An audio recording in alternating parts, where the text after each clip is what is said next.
Hey folks, Jimmy here, aka Palette of the Dead. Welcome back to the channel and welcome to the latest issue of Warhammer 40k Combat Patrol magazine. Now, as per usual with all these videos, if you like them, please hit that like button, subscribe to the channel if you haven't already, and of course, drop me a comment down below. I love hearing back from you guys. It goes a massive way to helping out the channel too. Now, this week we are on issue 20 of Combat Patrol magazine. It is our last Space Marine, so this rounds off our Tyranids and Space Marines and such like that. However, we will obviously see them throughout the magazine when more bits and pieces come in, because I'm sure that you'll want us to kind of pit the Combat Patrols for Space Marines and Tyranids against the other Combat Patrols that we're going to get later on. So it's pretty cool, really good. And obviously, if you've enjoyed getting Tyranids and Space Marines, you may want to expand your ranges and such like that. You can do very easily. So there's many ways to do it. And yeah, just enjoy yourself though. But otherwise, this mini is the Space Marine Chaplain on bike. There's a few parts to this. Some of them are fairly small and a little bit more delicate than others. However, this is a really cool mini. He even has his tactical rock that he's going to be balanced on, which is pretty damn cool. And yeah, it's just a really good one. I must admit, I've been looking forward to this mini, and I am looking forward to building it, painting it, and getting it going. Although it probably will sit on my shelf waiting until I can spray prime it, because in all honesty, spray priming is far easier. So yeah, it'll get built tonight either way. But anyway, going into the issue, we obviously have our build guide. For how to build guide, there are quite a few steps to this because there are some smaller parts. However, it's fairly straightforward when you look at it. It's all common sense stuff. It all makes sense of where it's going and here, there and everywhere. So it's not super complicated, but it's also not super easy. It's not a push fit mini. It is a glue mini. You need to use glue. You are going to want to use things like your sanding sticks and such like that. You can get some really cheap on Amazon. In all honesty, you can get like sets of 3 that have 3 different grits and stuff like that. So you have a heavier grit, a medium grit, and then a very fine grit, which gives you better results for sanding and smoothing things out. Personally, I would recommend getting things like that because you can get a nice smoother finish on minis by sanding. And like with them little sanding loops and sanding sticks and flexible sanding pads, things like this. Yeah, they're pretty good. They're very flexible, and yeah, they're very handy to have. If you check out anybody who builds Gundam or anything like that, you may see them using them as well because they love them. So they are very handy to have in for any model builder, really. Anyway, carrying on. You do have a few little bits and pieces, as I say, to go through all of it. However, once you're putting it all together, it does really make sense. And yeah, you're not going to have any problems. I believe in you. I trust your ability to get this guy built up and super cool and ready for the tabletop. And yeah, you have my faith in that. When he's built, he's going to look something like that. He looks pretty cool. He looks pretty nifty, and yeah, quite unique as well. So a very unique mini to go with your Space Marine range. Painting him, in all honesty, I'm not going to lie, it should be a doddle. So the way the chaplains are, they're meant to be really kind of done in black more than anything, because they are a chaplain, and that's just how they're kind of presented within 40k. So you're going to be using mostly a bad and black, lead belcher. You will use shades as well later on, retributor armor and such like. Maybe some wraithbone or Rakar flesh or something like that for the skull helm. But it's very straightforward. You can't really go wrong with it. There are many ways to do it. If you want to go with darker golds, you can go with darker golds.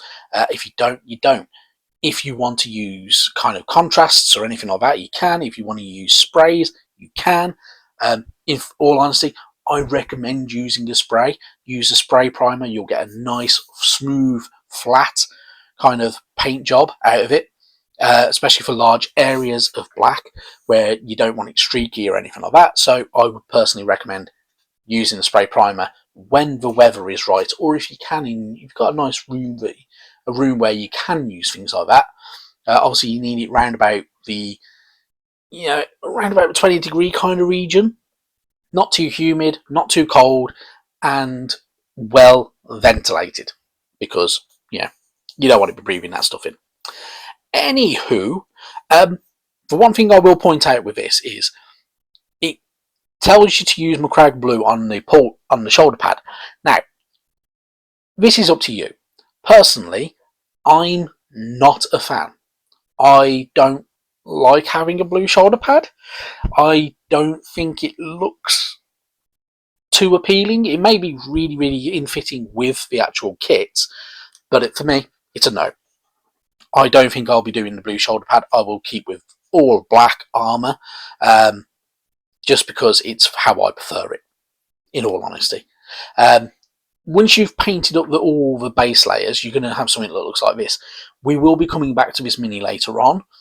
You will also be coming back to the base later on as well, which in all honesty, the base is very, very easy. You can do it how you want, really, but it's going to be different shades of grey all the way over it.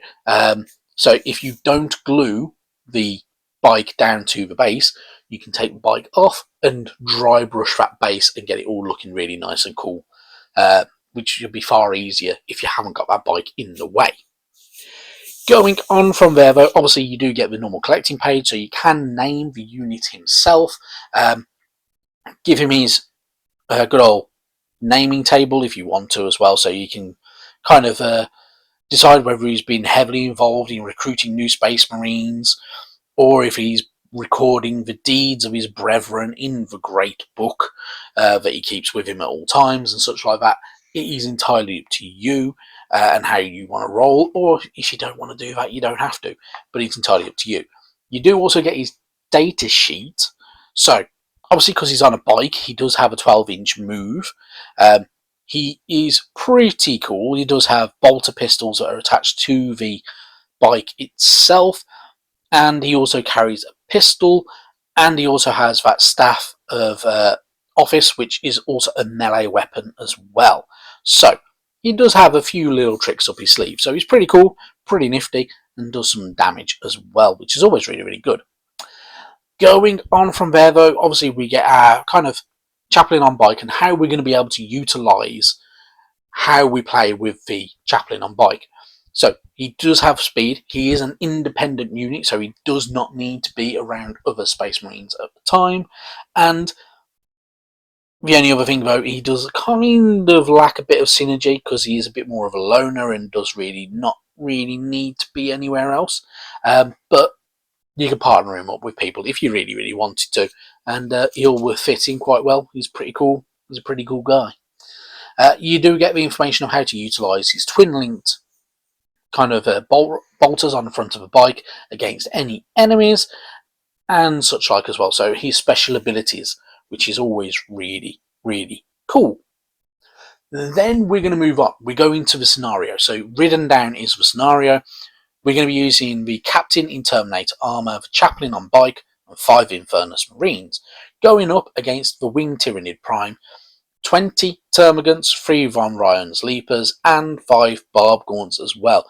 So almost the entire range of Tyranid minis that we get with this magazine, but not quite all of them. So at some point they will have us using all of them against all of another combat patrol.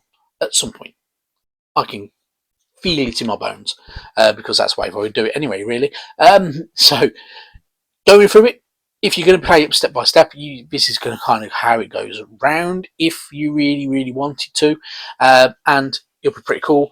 Obviously, the Space Marines are outnumbered, but they do a lot of damage, and Tyranids are fairly squishy, so you don't need to be worried about the numbers game.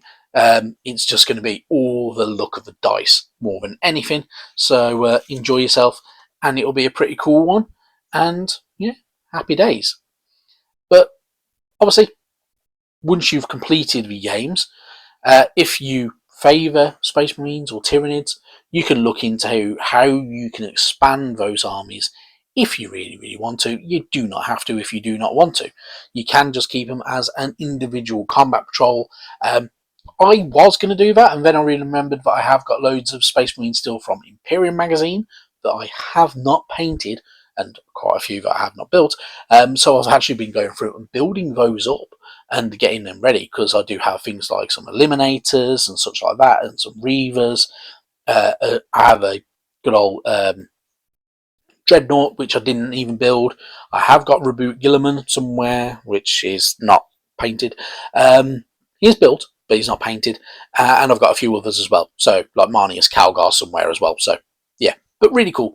Super cool minis, which is always really good fun. Going on from there, though, obviously, next week is the beginning of a new chapter, really, in this magazine's lifespan.